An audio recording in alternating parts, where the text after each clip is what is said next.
시청자 여러분 안녕하십니까. 12월 10일 시사정담 시작하겠습니다. 백기종 시사평론가님 나오셨습니다. 백평론가님, 정말 이 전국이 너무 혼란스럽고 분초를 다퉈서 새로운 뉴스들이 지금 막 쏟아지고 있습니다. 우선 좀 따져볼게. 국민의힘도 9일날 5시간에 또 의총을 열면서 앞으로의 전국 대응 방안을 논의를 했어요. 가장 중요한 것 하나는 한동훈 대표가 얘기한 대로 질서 있는 퇴진 방안. 그 질서 있는 퇴진 방안의 핵심은 이제 정치 일정, 로드맵을 제시를 해야 할 것 아니냐. 그래서 지금 금년간에 이양수 전국 안정 TF 쪽에서 안을 만들어 가지고 아마 최고위를 거쳐야겠죠. 또 의총도 거쳐서.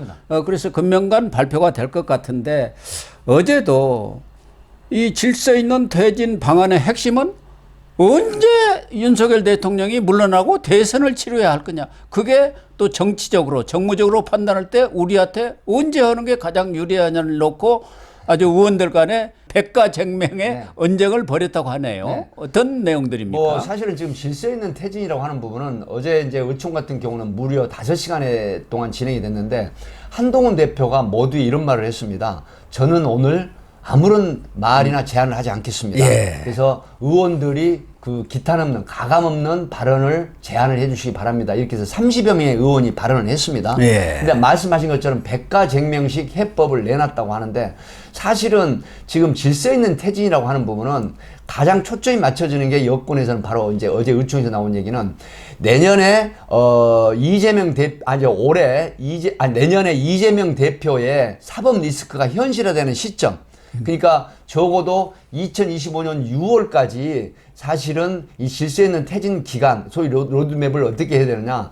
이게 지금 본인이 이제 가장 먼저는 이게 퇴진을 하는 그 소위 말하면 소위 그 라인을 어떻게 설정하느냐 이거거든요. 퇴진은 시점이죠. 시기죠. 그러니까 4월 대선을 할 거냐, 6월 대선을 할 거냐, 그거예요. 조기 선거라고 하는 부분도 사실은 이제 보통 보면 우리가 일반적으로 60일 이내에 하게 돼 있지 않습니까? 그러니까요. 그렇기 때문에 이 경우를 내년 6월 달 즈음 해가지고 이재명 대표의 사법 리스크가 이제 고법에서 현실화 됐을 경우를 대비한 그런 기간을 하자는 얘기가 있고, 또 일부에서는 뭐 좀 어처구니 없는 주장을 한 영남권 의원이 있더라고요. 한동훈 대표가 그 다음 대선에 출마하지 않고 책임을 지는 그런 진정성을 이제 가지고 임해야 된다라고 하는 약간 동떨어진 그게 무슨 주장을 얘기예요? 하는 의원도 있었어요. 한동훈 물러나라 그 얘기구만요. 그냥 친문 쪽에서 나온 얘기입니다.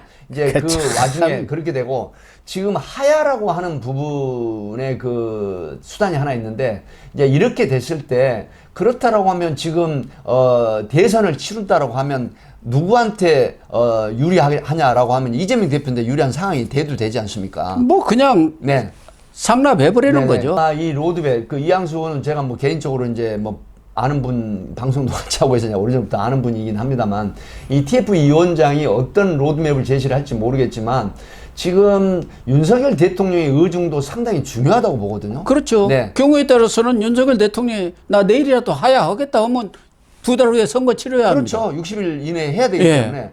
그러나 뭐 그런 과정보다는 이제 여권과 상당히 소통을 할 가능성이 높다. 그렇기 때문에 현재까지로서는 상당히 안개 정국이다, 이렇게 볼 수 있겠습니다. 그러니까 이 한동훈 대표를 비롯한 여당 지도부에서는, 국민의힘 지도부는 6개월 정도 시간은 필요하지 않느냐. 최소한도 국민의힘도 뭔가 정비를 좀 해야 하고 너무나 엄청난 일을 당하고 있는 거 아닙니까? 또 경우에 따라서는 오세훈 시장이라든가 홍준표 시장 이런 사람들도 대권에 나서려면은 당장 어떻게 그만둡니까? 서울시장과 대구시장. 그러니까 한 6개월 정도 필요하지 않느냐는 게 지도부 생각인 것 같고, 뭐 일부에서는 빨리 하자는 사람도 있는 것 같아요. 김태호 의원 같은 경우는 하려면 빨리 하는 게 낫지 뭘, 결과는 마찬가지라고 생각하는 것 같아요. 빨리 하나 늦게 하나. 결과는 뭐 정권 다시 재창출을 어렵다고 판단한 것 같고, 특히 저 영남의 친윤들은 내년 지방선거 때 같이 하면 어떠냐. 조기 개헌 주장을 해.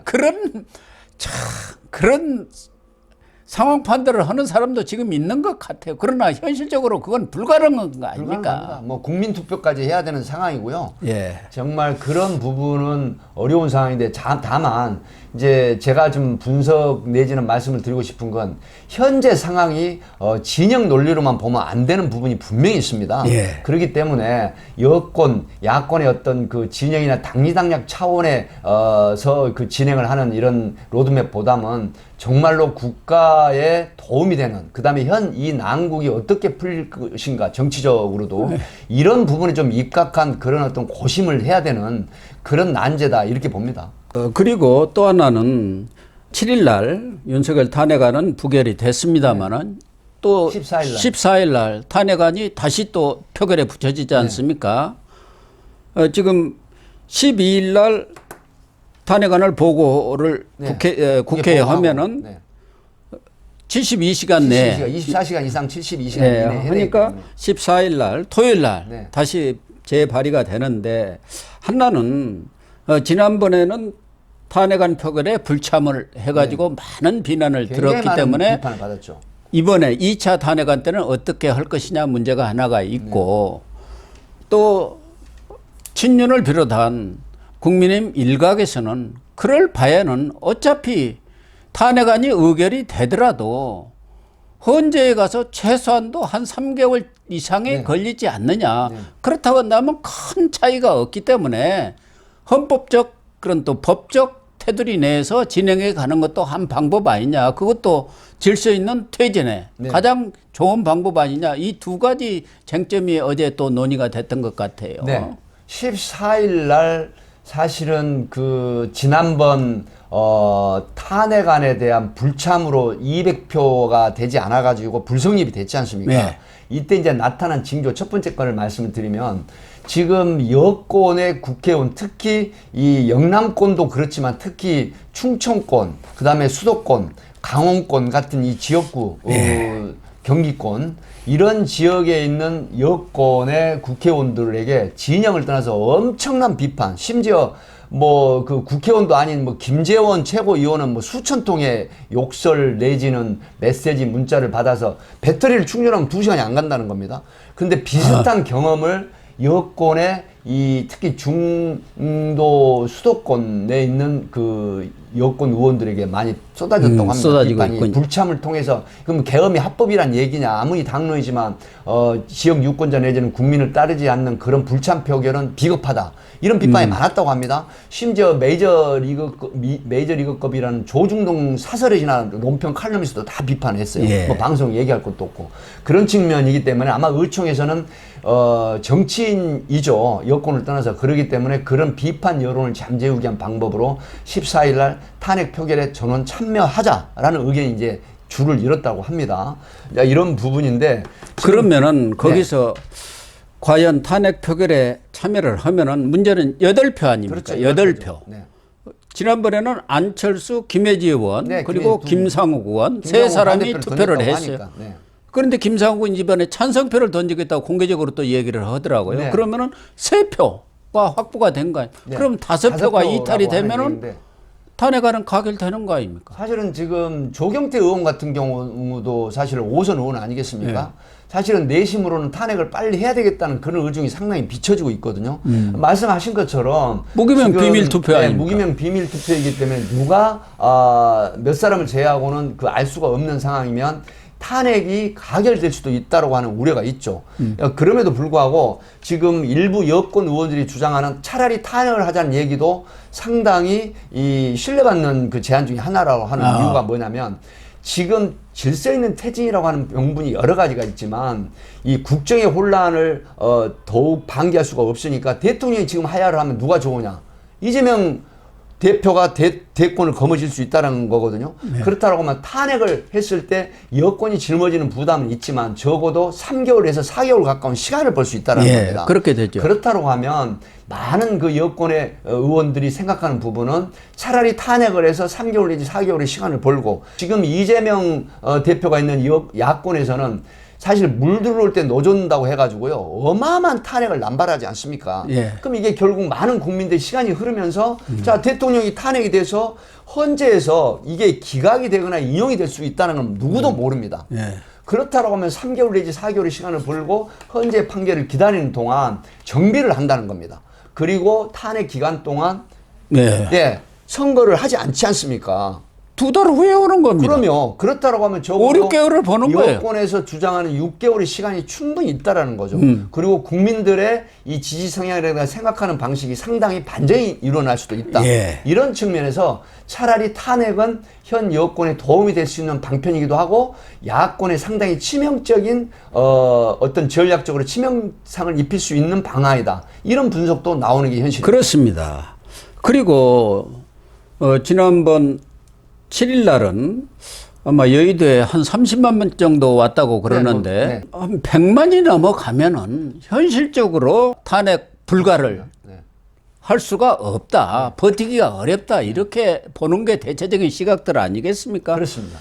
더군다나 지금 TK에서까지도 리얼미터가 9일 날 조사한 거 보면은 민주당이 39.9, 역전됐죠. 국민의힘이 34.6 역전이 되는 이런 상황입니다. 네. 그렇기 때문에 이것은 바로 탄핵 민심 아니겠습니까? 그렇습니다. 그것을 거스릴 수가 있겠느냐. 거기에 같이 바람이 몰려올 때는 그 바람을 타고 가야지. 그거를 거스르면은 예, 이력편주 같이 침몰하게 돼 있습니다. 예, 결국 박근혜 전 대통령 때도 그걸 거부하다가 결국 탄핵으로 몰려갔지 그렇습니다. 않습니까? 네. 그래서 이제 시류라는 게 있지 않습니까? 예. 많은 국민들이 진영을 떠나서 느끼는 개념 있는 국민들의 의견은 사실 진영, 여권, 야권, 당리당략이나 의원 개개인의 어떤 이익을 떠나서 이 정국, 대엄 정국을 빨리 어떤 솔루션을 제공해서 풀어나가면서 국민 생활을 그다음에 외교라든가 국방이라든가 정상을 찾는 걸 지금 원하는 거거든요. 예. 현재 박근혜 정부 때 사실은 그 시위에 동참한 양상이 나타나고 있습니다. 예, 대자뷰를 어떤 지금 거냐면 보고 있어요. 지금 야권에서 동원한 집회 시위 참가자들, 그다음에 여권에서 동원한 집회 시위 참가자들을 보면 여권에서는 대체로 태극기 부대 형태의 상당히 연세가 드신 분들 참가자들이 강화문에 모입니다. 숫자도 굉장히 열악하고요. 하지만 여의도 국회의사당 앞에 모인 걸 언론 보도를 통해서 듣는 걸 떠나서 객관적인 언론 보도를 보면 젊은 층 내지는 여성, 아이들까지 데리고 나온 참가자들이 굉장히 많아졌습니다. 그렇습니다. 그리고 심지어 택시비를 받지 않는다라든가, 그 다음에 식당에다가 그 국밥을 뭐 100인분을 갖다가 미리서 결제를 한다라든가 하는 여러 가지 형태는 사실은 진영에서 동원된 그런 그 집회 시위 참가자들이 하는 행태는 아니거든요. 예. 이런 여러 가지 측면을 본다라고 하면 지금 집회 시위는 계엄 정국에 대한 이 어떤 탄핵, 국민들의 탄핵 의식이 굉장히 높다라고 하는 부분이 있기 때문에 이것을 여권에서 강가를 해가지고 이 사실은 악수를 둬서는 안 되는 이 부분들이 있기 때문에 여기에 대한 국민의 민심을 거스르는 그런 어떤 로드맵을 제시를 하지 않는 게 좋다. 저는 그렇게 봅니다. 그래서 일단 국민의힘이 금명간에 질서 있는 퇴진과 관련한 정치 일정, 정치 로드맵을 발표를 한다는데 과연 현재의 거센 탄핵 여론을 누그러뜨릴 만한 그런 명분 있는 로드맵이 나오느냐. 그렇습니다. 이게 관건 아니겠습니까? 네. 그런 로드맵이 나왔는데 물론 야권은 받아들일 리가 없지만 국민들도 그 정도 같으면은 한번 검토를 하는 게 좋다는 여론이 형성된다면은 명분을 얻을 수는 있지만 그렇지 않다면은 하나만한 일이고 결국 탄핵으로 몰려가는 수밖에 없지 않느냐. 이렇게 결론을 내려야 할 것 같아요. 네, 말씀하신 것처럼 어떤 여권의 정략적인 그런 로드맵이 나오면 또 한 차례 국민들로부터 비판 내지는 뭐 조중동을 비롯한 그 좌파 매체든 우파 매체든 많은 언론이 논평 칼럼에서 지금 비판이 높아지면 결국은 탄핵 국면이 갈 수밖에 없는 것이고 사실은 여권이나 야권을 떠나서 정치인은 본인의 이 어떤 그 베네핏, 이익이나 본인이 살기 위한 또 몸부림을 하게 되거든요. 그렇다고 하면 예를 들어서 이번 14일 탄핵이 표결이 부결이 됐다 하더라도 계속 일주일에 한 번씩 탄핵 표결을 붙였을 때 결국은 탄핵이 가결이 될 소지가 높다는 분석이 있지 않습니까? 그렇게 되면 여권에서 선제적으로 여기에 대한 대응 방안을 보이고 그리고 차라리 빨리 그 국민들이 원하는 그런 어떤 부분에 이 부합하는 그런 결론을 내는 게 사실은 그 로드맵에 국민들 인심을 얻는 방향이다 이렇게 봅니다. 네, 그렇습니다. 네.